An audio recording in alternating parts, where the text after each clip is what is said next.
Okay, Assalamualaikum. Hari ini saya akan teruskan dengan tajuk pembezaan. Di sini saya senaraikan perkara-perkara yang ada dalam tajuk pembezaan. Okay? Benda yang saya dah tunjukkan adalah ni. Okay? Empat tu. Yang prinsip pertama saya skip. Lepas tu aplikasi min dan maksimum ni selepas saya tengok soalan, saya akan KLV dulu. Baik. Untuk hari ini saya akan tumpukan pada kadar perubahan.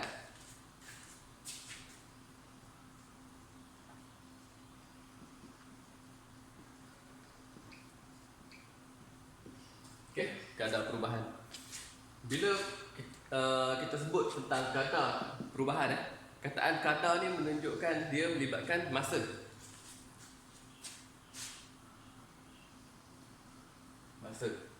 Okey. Baik, contoh, katalah kita ada satu persamaan.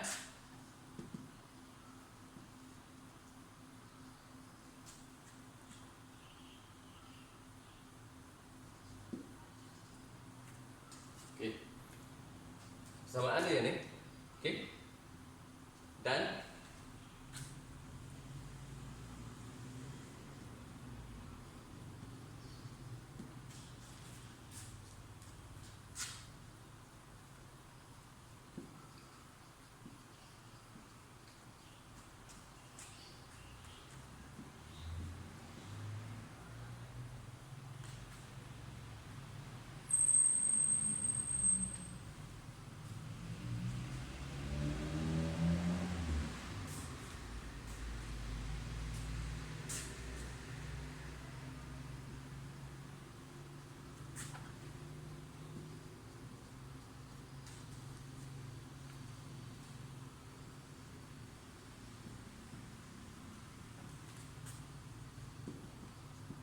okey.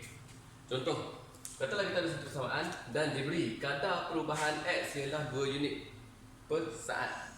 Maknanya kadar perubahannya 2 unit tempoh 1 saat. Kemudian cari kadar perubahan Y ketika X sama dengan 3. Okey. Baik. Bila kita dapat soalan macam ni, kita akan cari keyword dia. Keyword dia adalah kadar perubahan. Okey. Kadar perubahan. So dia ada beberapa step yang kita kena follow. Yang pertama, okey, yang pertama kita tentukan dulu apa kadar perubahan X. Bila sebut kadar perubahan X adalah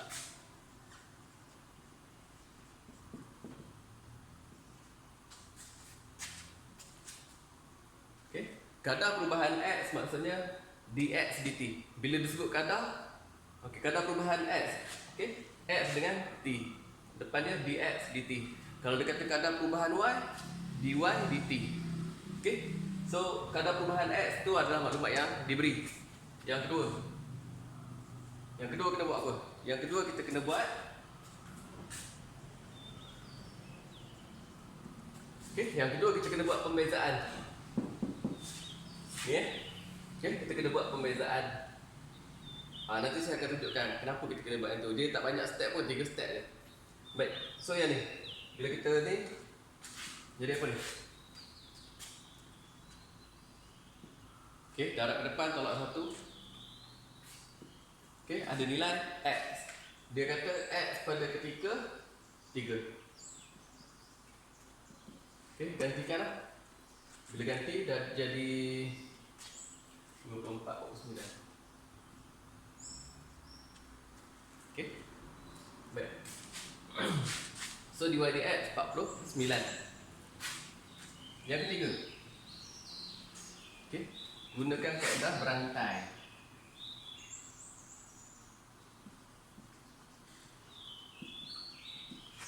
Berantai. Apa yang kita nak cari? Yang kita nak cari adalah kadar perubahan Y. So okey, kita nak cari dy dt. Yang kita dah ada adalah dy dx dengan dx dt.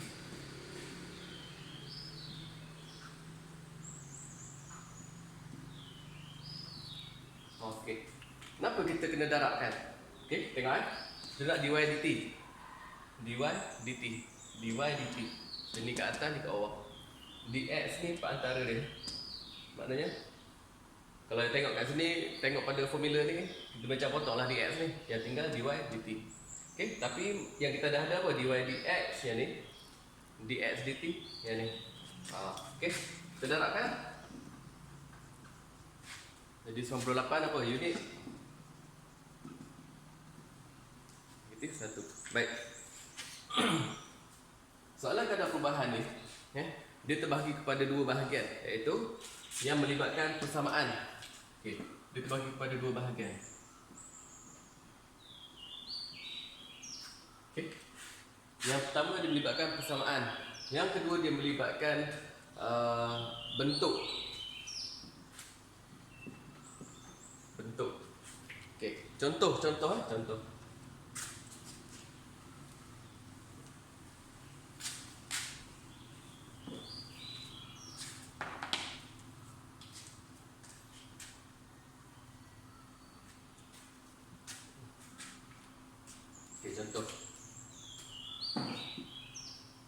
Okey.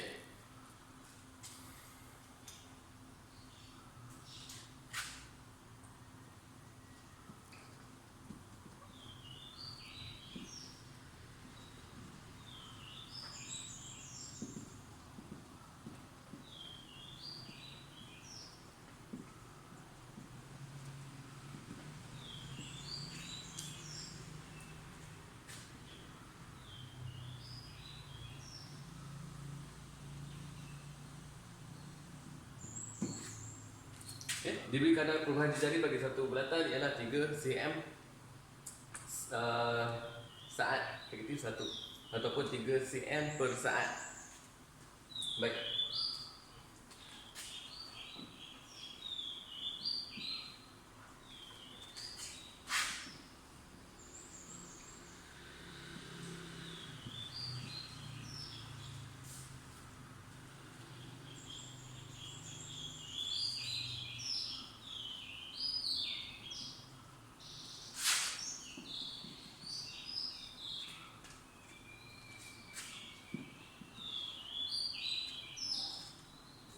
Saya ambil nombor yang mudah je lah. Saya ambil 14 cm. Okey, masuk tadi. Kadar perubahan luas bulatan pada ketika jejari dia 14 saat. Saya nak tunjukkan macam ni. Bayangkan dia 14 saat. Kalau 14 cm. Okey, jap. Gambar bunyi. Okey, so 14 cm. Okey, asal dia 14 cm. Kemudian dia berubah, dia bertambah. Dia bertambah. Dalam satu saat dia bertambah 3. Jadi berapa kadar perubahan luas bulatan?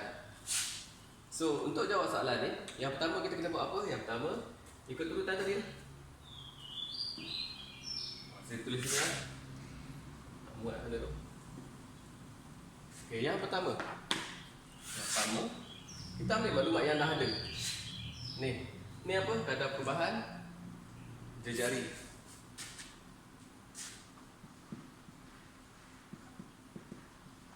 Okey, kadar perubahan jejari 3. Kadar perubahan jejari. Okey, terhadap masa. Semuanya terhadap masa. Baik, yang kedua, cari kadar perubahan luas bulatan. Luas bulatan, kita ada formula dia.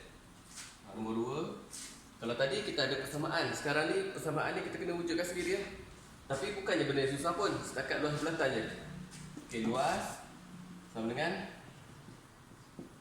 pi j kuasa 2. So pi j kuasa 2. Okey.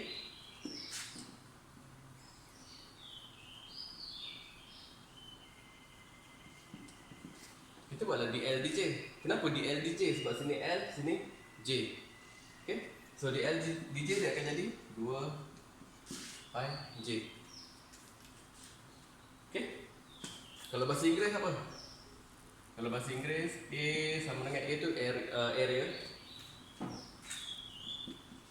Okay, pi r square. R tu radius. So kalau yang ni dA, dr. So yang ni dl dj. Baik. So sekarang ni kita dah ada dah. Ni dah dapat dah pembezaan dia. So sekarang ni kita apa? Gantikan x dengan 14. Okey, saya andaikan pi ni 22/7. Wow. Okey, macam ni Okey. Okey, dapat 88. Baik. So DL/DJ 88. Ni soalan direct dia sebut begini. Contoh Nombor 3, kita nak cari apa? Kita nak cari dl dt. Kadar kadar perubahan luas bulatan dl dt. dl biasanya kalau saya tunjuk saya akan buat macam ni dl per darab dt. So dt dah ada dj. dl pun dah ada dj. Darab je lah 84 darab ni. Boleh darab sendiri. Agak nak tunduk. Baik. So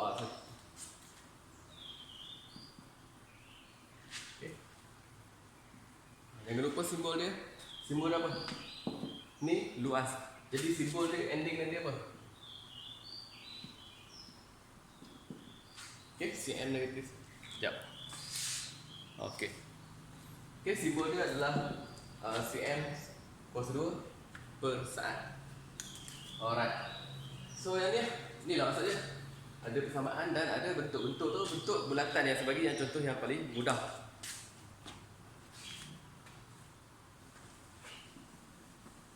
Okey. Ni saya nak bagi tips sikit macam mana kita nak hafal apa ni? Isi padu. Biasa ni orang lemah sikit ni. Okey, macam mana nak hafal isi padu? Yang pertama, kita ambil sfera. Ini memang kena hafal lah. Tapi ingat je 4/3.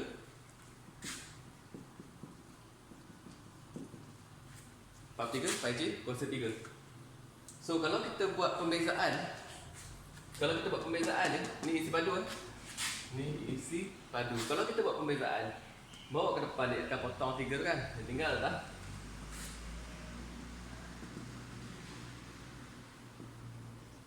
Okey, 4 pi j kuasa 2. Itu adalah luas permukaan.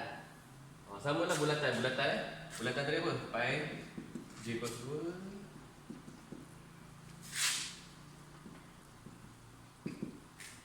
Bulatan.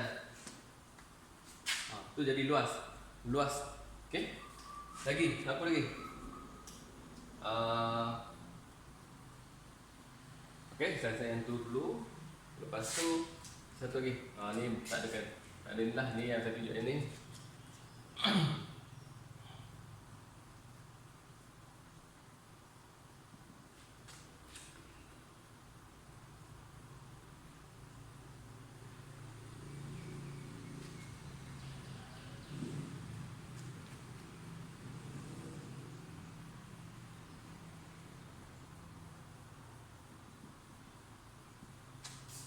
Okey.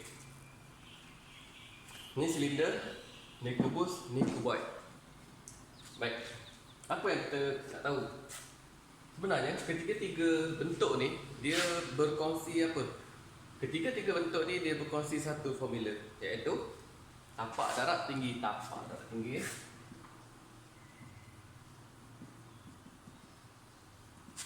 Okey, tapak darab tinggi. So kita tengok sini. Kalau silinder, tapak dia apa? Tapak dia bulatan.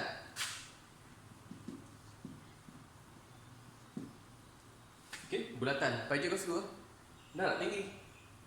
Tapak darab tinggi. Yang ni. Contoh katalah saya letak sini X, ni kubus So X dengan X. Tinggi dia pun X. Tapak darab tinggi. Okey, katalah tinggi ni tak sama. Katalah tinggi ni tak sama Katalah kita letak T lah. Okey, dia akan jadi. Okey, yang ni pula X, Y, Z. So dia akan jadi. Ini senang bentuk ni senang. Yang ni je. Baik. Apabila setiap bentuk ni Dia berubah jadi macam ni. Contoh. Okey. Asalnya tapak sama. Tapak sama. Kemudian dia naik ke atas. Ataupun bentuk dia macam ni. Okey. Dia ni kon dekat tengah. Ni kon kat tepi. Formula dia apa? Formula dia akan jadi 1/3. Okey. Bila dia jadi tapak penuh dan satu titik ke atas ni betul-betul pada tinggi ni. Okey. Bila ada satu puncung ni, dia akan jadi apa ni? Dia jadi kon. Bentuk kon. Bila jadi bentuk kon, dia automatik 1/3. Sama juga dengan ni. Bila yang ni dia jadi apa?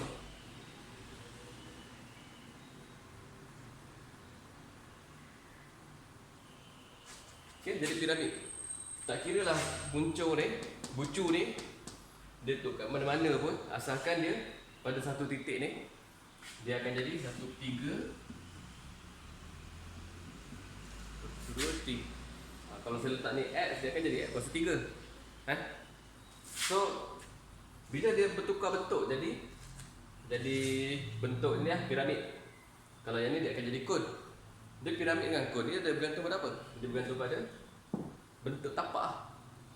Kalau bulat dia akan jadi kon. Kalau empat segi dia akan jadi piramid. Okey. So ini sebenarnya tak payah hafal pun. Cukup ingat tapak darab tinggi. Dapat cari tapak dan tahu tinggi dia, boleh selesaikan soalan. Okey.